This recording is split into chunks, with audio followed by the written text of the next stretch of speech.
Yeah, my name is Mark Greenspan. I'm president and also viticulturist for Advanced Viticulture.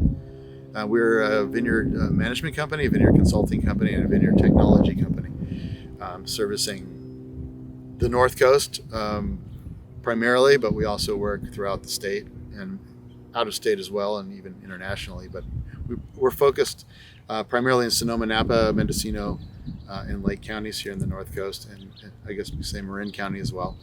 And I've been working with water in grapevines for over 30 years now, and that's really my passion.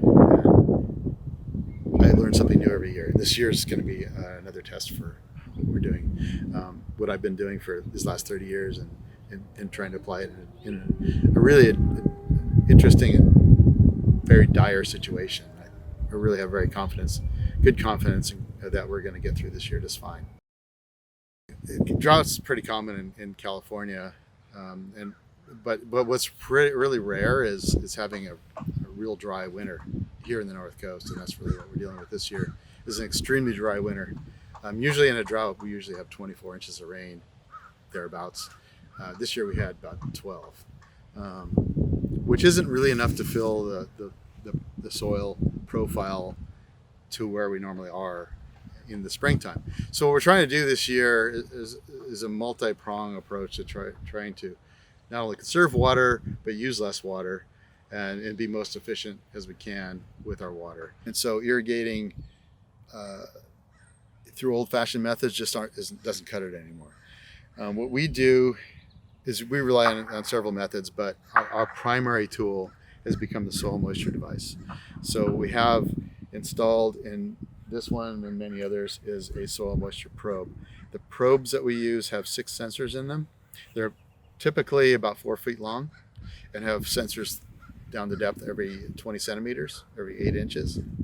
And we're measuring soil moisture content at every depth. And so we can see where the water is, where the root activity is by looking at the characteristic of the curve over time. These devices are measured continuously.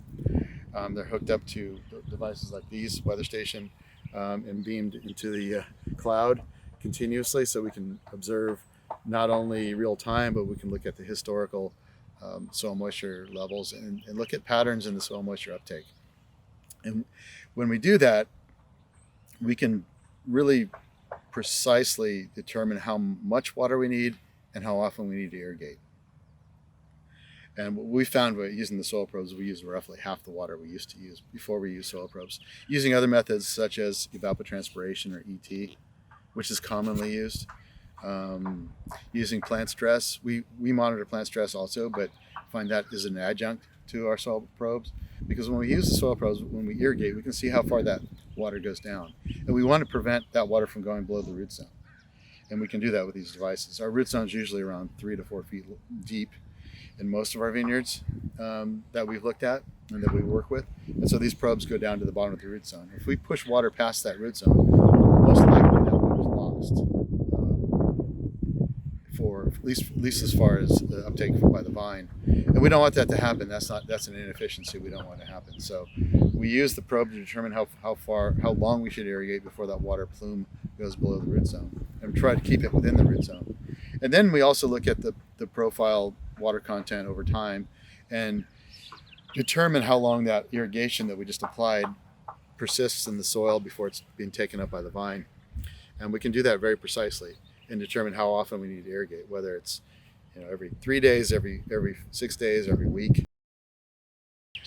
The only thing that's been predictable about our weather patterns in the last 10 years is that they're unpredictable. And it's always been unpredictable in the North Coast. And I think that's part of what makes our wine growing region so interesting, is that we have variations among the vintages. However, it seems to be trending even more so to higher variability. And the variability makes things just really difficult to manage. So next year, we have to prepare for the same thing. That's all there is to it.